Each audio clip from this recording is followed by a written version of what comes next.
زنجیروں سے بندھا ہوا ایلچی ہوں، اور اسے ایسے بے دھڑک بیان کروں جیسا کہ مجھے بیان کرنا چاہیے۔ پاک کلام کے پڑھے اور سنے جانے پر خداوند کی برکت ہو، خداوند کا شکر ہو۔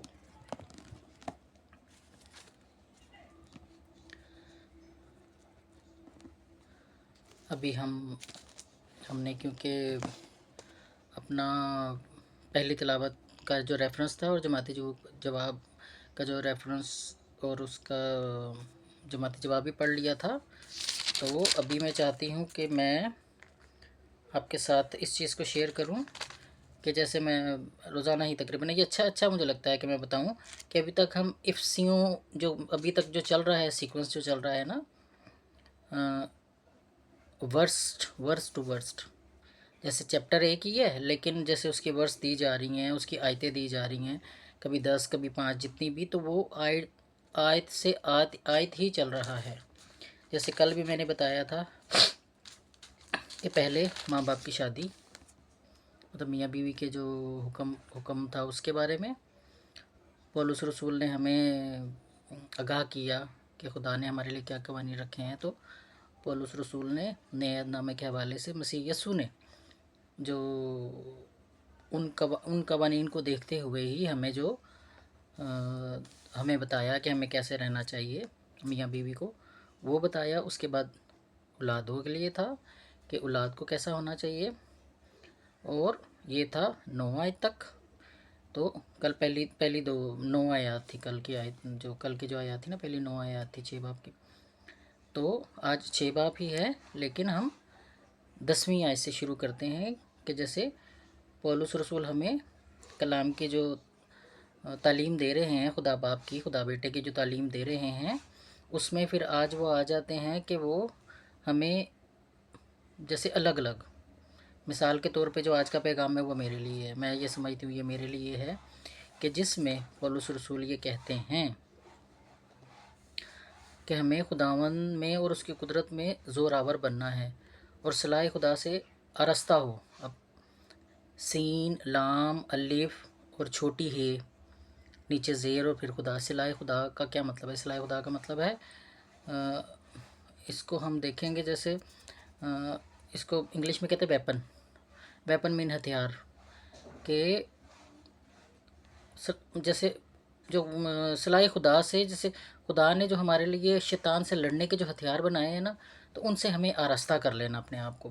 جیسے ویسے تو جو میں نے جو اوور آل جو دیکھا ہے اس ریڈنگ کو، تو میں یہ کہتی ہوں کہ ہمیں مسیح کو پہن لینا ہے۔ خدا نے ہمیں مسیح دیا ہے تو ہمیں مسیح کو پہن لینا ہے، تو جب پہن لیں گے تو ظاہر سی بات ہے، جب مسیح کو پہنا ہے تو ہم ہر طرح کے جو شیطانی حملہ ہے، جیسے یہاں پہ بولا گیا ہے کہ ہماری جنگ خون و جسد سے نہیں بلکہ ریاستوں سے، حکومتوں سے، اس تاریکی کی دنیا کے حاکموں سے اور شرارت کی سماوی روحوں سے ہے۔ مطلب کہ ہماری جنگ اس وقت شیطان سے چل رہی ہے، شیطان اپنے روپ بدل کر، کیونکہ شیطان میں یہ طاقت ہے کہ وہ جانوروں کے روپ لے، انسانوں کے روپ لے، درندوں چرندوں ہر چیز کا وہ روپ لے سکتا ہے۔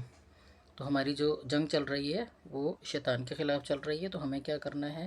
جو خدا نے ہمارے لیے ہتھیار رکھے ہیں ہمیں ان کو پہن لینا ہے۔ تو اسی میں پولس رسول ہمیں کیا سمجھاتے ہیں؟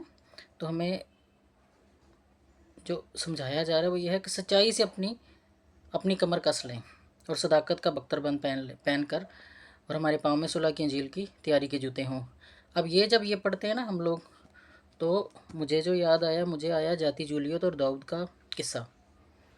فلسطی تھا، جاتی جولیت تنگ کرتے تھے اسرائیلیوں کو، تو مطلب بڑا وہ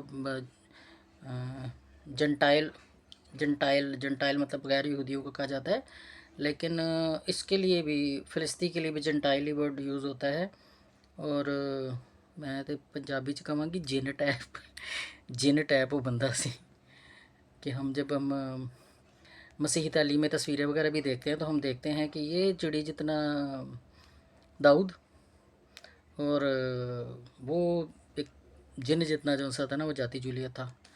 تو مذاق بنایا جاتا ہے اس کا، ایون کہ جو جیسے بڑا دلیر تھا، جب اس نے دیکھا اس کے بھائی ہیں سارے وہ بھی جنگ میں اس کے مقابلے کے لیے کھڑے ہیں، تو یہ بیچارہ کھانا کھونا لے کے گیا تھا ان کے لیے، انہیں کیا صبر کرو میں لڑنا ہوا ہے دن رات. مذاق اس کا اڑایا گیا، لیکن اس کے باوجود کیونکہ داؤد بچپن سے ہی، کیونکہ خدا نے اس کو چنا ہوا تھا، اس کے بچپن سے ہی اس کو چنا گیا تھا، اس کے باپ کا نام یسی تھا، تو یسی کے تنے سے یہ کمپل پھوٹی تھی داؤد کی. کیونکہ داؤد اس ٹائم بچہ تھا تو داؤد ہی کہیں گے ہم، داؤد بادشاہ نہیں کہیں گے. جیسے آپ بولو کہ یہ داؤد بادشاہ کیوں نہیں کہہ رہی ہے، تو جب وہ بچہ تھا تو بچے کا ہی اس سے لقب دینا ہے نا کہ وہ داؤد ہی تھا. تو جب وہ لڑا تو ہم دیکھتے ہیں کہ کیسے اس نے اپنے آپ کو کہنے پہ، مطلب خود تو بیچارہ نہیں وہ پہن سکتا تھا کیونکہ اتنا بڑا وہ شاول کی شاید شاول بادشاہ کی ساری چیزیں تھی شاید میرے خیال میں، وہ کہ وہ بختر بند اور وہ جو گول سی وہ ہوتی ہے کہ سامنے سے تیر وغیرہ نہیں لگیں گے، اور تلوار اور ایسی چیزیں. بعد میں اس نے اتار بھی دی تو اس نے کہا جی مجھ سے تو چلا ہی نہیں جا رہا اس سے، میں تو بڑی گلیل نال ہی کراں گا، تسی صبر کرو ذرا. اور واقعی بات یہ نہیں تھی کہ وہ گلیل تھی یا پتھر تھا یا کچھ نہیں، کچھ تھا وہ اصل میں. وہ کیا تھا، وہ خدا خود تھا اس کے ساتھ. جو مین چیزیں دیکھنے والی وہ یہ تھا کہ خدا خود تھا داؤد کے ساتھ، کہ خدا نے خود داؤد کی طرف سے، داؤد کا بھروسہ اور یقین دیکھ کے خدا نے خود لڑائی کی، اور ایک جو دیو ٹائپ جو انسان تھا اس کو مار گرایا. تو یہاں پہ بھی یہی بات بتائی جا رہی ہے کہ اگر ہم خدا باپ پہ یقین رکھتے ہیں اور خدا کے کہنے کے مطابق، اس کے احکام کے مطابق ہم مسیح یسوع کو پہن لیتے ہیں، تو ہم اس قابل ہو جاتے ہیں کہ ہم شیطان کا مقابلہ کر سکیں. کیونکہ لکھا ہے کہ اور اس سب کے علاوہ ایمان کی وہ سپر اٹھا لو جس سے تم اس کے شریر کے سب جلتے تیروں کو بجھا سکو گے. تو ایمان عمل کے بغیر تو مردہ ہے نا. تو ہم نے ایمان رکھ لیا، عمل ہم کر ہی نہیں رہے ہیں، تو ایمان رکھنا ہے اس کے ساتھ عمل بھی کرنا ہے. تو عمل ہمیں یہی سکھاتا ہے کہ ہم نے پورا خدا باپ کے جو احکامات ہیں، اس کی باتیں ہیں، اور اس پہ عمل کیسے کرنا ہے کہ مسیح یسوع کی جو زندگی ہے، ساری زندگی ہے، اس کے مطابق اپنی زندگی گزارنے کی کوشش کرنی ہے. تو اس میں دعا بھی ہے، اور ہر طرح سے روح میں دعا اور منت بھی ہے، مقدسین کے لیے بھی دعا ہے. پھر اس میں پولس رسول، کیونکہ یہ اینڈ انہوں نے اپنے آپ کے لیے کیا ہوا ہے کہ میرے لیے بھی دعا کرو کہ میں زنجیروں سے بندھا ہوا ایلجی ہوں. اور جب ہم جیسے کہہ رہے ہیں نا کہ مطلب خدا باپ کو، مسیح یسوع کو اپنے ساتھ لینے سے کیا آ جاتے ہیں، ہم دلیر بن جاتے ہیں. تو جب ہم دلیر بن جاتے ہیں تو ہم واقعی ہم چاہتے ہیں کہ جو کچھ خدا ہم سے کہتے ہیں وہی بولیں. تو ہوتا ہے جب انسان تھوڑا بھروسہ کرتا ہے تو پھر خدا باپ اسے ضرور اس کے یقین کے مطابق دیتا ہے. تو یہی ہوا. پولس رسول شاول تھا، اس کا مشغلہ تھا مسیحیوں کو اذیت دینا، لیکن جب خدا چنتا ہے تو خدا بدل دیتا ہے، تبدیل کر دیتا ہے. تو ابھی ہمارے لکھا ہوا جو لکھ کے رکھتی ہوں پھر بھی پتہ نہیں مجبور ہو جاتی ہوں اپنی بیچ میں ڈالنے کے لیے. تو افسیوں کا یہ خط ہمیں خدا کی روحانی جنگ کی تیاری کی طرف لے کے جاتا ہے. پولس رسول ہمیں تاکید کرتے ہیں کہ ہم خداوند میں طاقتور ہوں اور اس کے فراہم کردہ اسلحے سے لیس ہوں. وہ ہمیں خدا کا پورا اسلحہ پہننے کی دعوت دیتا ہے تاکہ ہم شیطان کے خلاف ثابت قدم رہ سکیں. یہاں روحانی لڑائی کا تصور بہت گہرا ہے. پولس رسول ہمیں یاد دلاتے ہیں کہ ہماری جنگ خون اور گوشت کے خلاف نہیں بلکہ بدروحوں، اندھیروں اور بدی کی طاقتوں کے خلاف ہے. ہمارے پاس ایمان، رست بازی کی نجات اور روح کی تلوار یعنی خدا کا کلام ہے. میں بار بار کہتی ہوں کہ ہم ادھر جائیں ادھر جائیں جو کچھ بھی کریں، لیکن آخر کار جو ہمارے لیے ہے وہ کیا ہے؟ وہ خدا کا کلام، خدا کا کلمہ، بائبل مقدس، اولڈ ٹیسٹمنٹ، نیو ٹیسٹمنٹ، سارا ٹوٹل ملا کے کلمہ ہے۔ یہ کلمہ ہے، کلام ہے، ورڈ ہے، اور ہمیں اسی کی طرف آنا ہے۔ تو جب ہم اس کو اختیار کرتے ہیں، کلمے کو اختیار کرتے ہیں، تو ہم اس قابل ہوتے ہیں کہ ہم دشمنوں کے خلاف ثابت قدم رہ سکیں۔ پولس رسول دعا کی اہمیت پر بھی زور دیتے ہیں، ہمیں بتاتے ہیں کہ ہمیں ہر وقت دعا اور التجا کے ساتھ بیدار اور ہوشیار رہنا چاہیے۔ آج کی جو تلاوت ہے اس کے مطالعے سے ہمیں یہ بھی حوصلہ ملتا ہے کہ ہم خدا کی دی ہوئی طاقت پر بھروسہ کریں اور اپنے آپ کو اس کے حضور روحانی جنگ کے لیے تیار کریں۔ پہلی تلاوت نکی سی تفسیر، نکا جے گورخوس۔ ابھی آ جاتے ہیں اپنے زبور کے اوپر۔ تو زبور 143 ایک عاجزی سے بھری ہوئی دعا ہے جس میں داؤد خدا سے مدد اور رہنمائی کی درخواست کرتے ہیں۔ وہ اقرار کرتے ہیں کہ وہ خدا کے بغیر کچھ نہیں اور صرف اسی پر بھروسہ کرتے ہیں۔ اس دعا سے ہم دیکھتے ہیں کہ کس طرح ایک شخص اپنی کمزوریوں کے باوجود خدا کی قربت میں پناہ لیتا ہے۔ اس زبور میں داؤد خدا سے رہنمائی اور حفاظت کی التجا کرتے ہیں۔ اے خداوند، مجھے اپنے دشمنوں سے بچا اور مجھے اپنی مرضی کی راہ پر چلنے کی توفیق عطا کر۔ یہ ہمیں سکھاتا ہے کہ جب ہم مشکلات میں ہوں تو خدا کی طرف رجوع کریں اور اس کی ہدایت کو قبول کریں۔ زبور 143 ہمیں یاد دلاتا ہے کہ ہم اپنی زندگی کے ہر لمحے میں خدا کے ساتھ رہیں اور اس کی رضا کے مطابق چلنے کی کوشش کریں۔ آمین۔